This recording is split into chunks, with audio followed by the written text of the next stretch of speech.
Do you know this feeling when you know what you should do, but you still don't do it? Like you know you should stop snoozing, but you still snooze anyway? Or you know you should eat healthier, but you still grab that bag of chips at night? Or you know you need to make more sales in your business, but you still don't get on those sales calls like you said you would?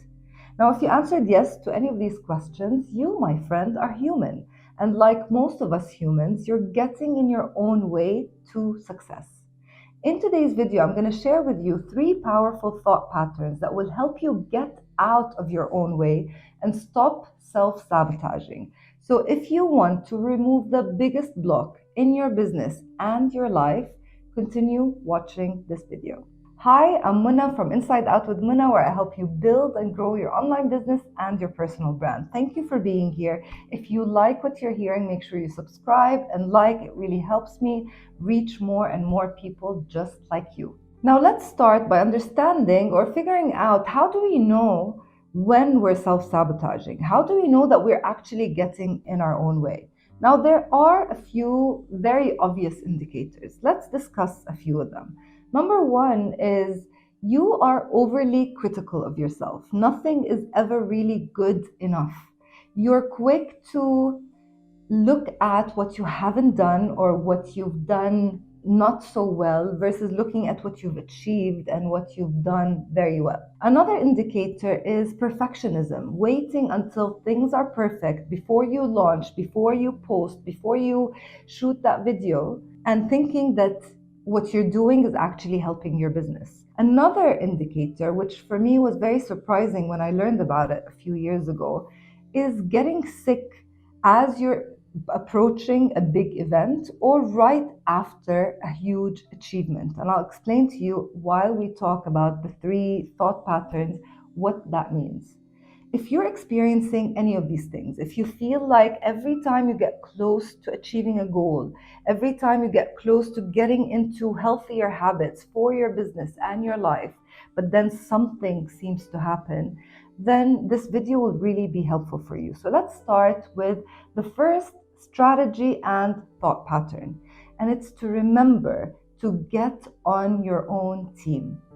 I used to teach parents this trick and this tip and this idea when working with their children, when I was focusing my business on conscious parenting and working specifically with mothers. And the idea is, as parents, we want our children to behave and we want our children to achieve great things and we want them to live up to their potential. And sometimes, in how we talk to them and how we address the issue that we want to resolve or to improve, we seem to feel and to behave in a way as if we are on two separate teams, as if it's me against my child. And what I used to teach parents back then, and still till now, and I hope if you're a parent that you will take this on as a tip for your parenting, it's to understand that the truth is we are both on the same team. We both want the same things. And if we change the way that we speak to our children in how we're trying to improve their behavior and how we're trying to build a deeper connection with them, the way that we encourage them and the way that we talk to them needs to sound and really show that we are on the same team. And this applies to us as well. Because if you think about it, and if you think about the things that I said earlier about what are the indicators that we are self sabotaging, when you are overly critical of yourself, when you are so hard on yourself if you don't achieve something that you wanted to achieve, or if you make a mistake, or if you face a failure, are you treating yourself like you're on the same team with yourself? Or are you fighting? Do you feel like there's two parts of you, a part that lives life and a part that judges how you live this life? Is there a bully inside your head who's telling you what you're doing wrong and where your shortcomings are and what you could be doing better? Or do you have a team member in your mind, or maybe even a coach, who's telling you, yes, we want to achieve this thing. Let's get on the same team again and let's do it properly. I hope for me this idea for parents was very powerful for me in my own parenting, and also very powerful for us as entrepreneurs who want to learn to treat ourselves with kindness and compassion towards achieving our goals. The second strategy and thought pattern is to ask yourself better questions. We've talked about this a lot on this channel, but in short, you know that every time you ask yourself a question, your mind has no other option but to answer that question. We are constantly asking ourselves questions. We actually have around 70,000 thoughts a day, and most of these thoughts are questions.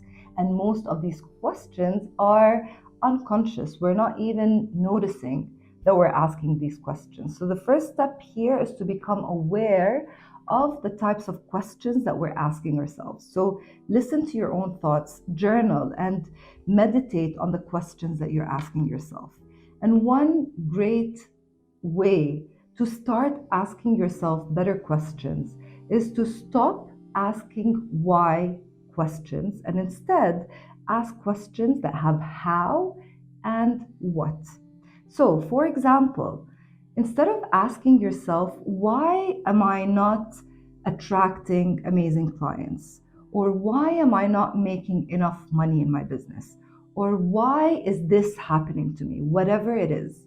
These questions, the way you don't have a choice but to answer them with kind of a victim mentality, with a victim mindset. Like, I don't know why I'm not getting these clients. Maybe because my posts sound great. Maybe because I suck.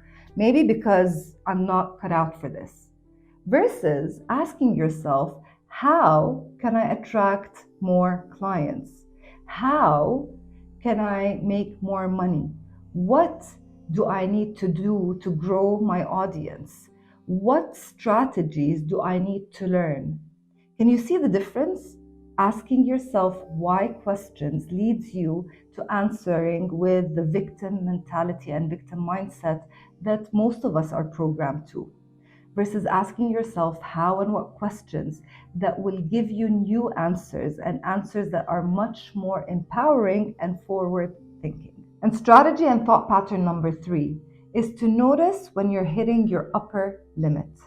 I got this idea and this concept from one of my favorite books of all time. I make sure that I reread this book at least once a year. And if you haven't read it yet, you must read this book.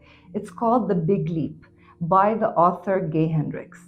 And he introduced this idea of upper limits. And in short, he tells us that every single person has what we call a limit to everything in our lives: how much money we make, how much happiness we have, how healthy we are, what kind of relationships we have. We almost have this place in our lives where we believe, and we are programmed from a young age to believe that this is how far I can go. And every time something happens that takes us upwards of that upper limit, so you start making more money, or you get a bonus that you didn't expect you were going to get somehow, and for some reason you find yourself self-sabotaging. You find that you spend this money mindlessly, or something randomly, coincidentally comes up where you have to spend that money to bring yourself back to that income level that you're used to. So even if it's something that you want with your conscious mind, like I want to make that much money, your subconscious mind and your programming have set this upper limit for yourself that says, no, no, no, no, this is as far as you can go. Now, the good news is there's so many ways that you can break through this upper limit, where you can program your subconscious mind to continue to open up to new ways. It starts with having the growth mindset, but even before that, it starts with becoming self-aware. I've been talking about this concept for so many years, since the year I read this book, maybe 5 years ago. And we have a term now between me and my close friends, between me and my husband. It's almost like a joke, but it's for real, where I tell them, or they tell me, oh my God, there it is, my upper limit. So it's when I told you earlier that I would explain getting sick. It's when, let's say, you've been wanting something, you've been waiting for the speaking opportunity, and you finally get it. And then the night before, you start feeling sick. Why is this happening? Is it because you're actually getting sick? Is it because you caught something from someone? Or could it be that you're hitting your upper limit because your upper limit is telling you that you can't speak on that stage? That's too much for you.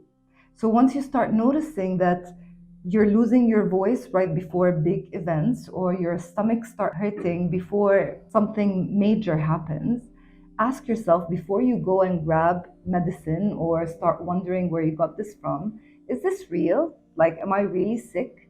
Or is my subconscious mind trying to protect me?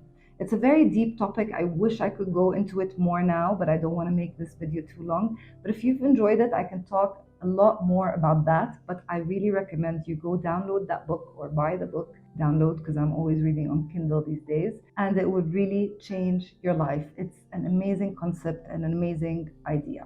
I really hope that you've enjoyed these different ways of looking at yourself when you are getting in your own way and self-sabotaging. If you've enjoyed this, make sure you leave a comment. Let me know what did you like most, and like, subscribe, do all of the things. Before you go, I've created a free training for you, a 30-minute pre-recorded video that you can watch at your own time, at your own pace, where I walk you through a 5-step process, step by step by step, with all of the details on how to make your first or your next $1,000 in your online business. Make sure you grab that free training from underneath this video and let me know what you think. I hope you enjoyed today's video, and I look forward to seeing you next week.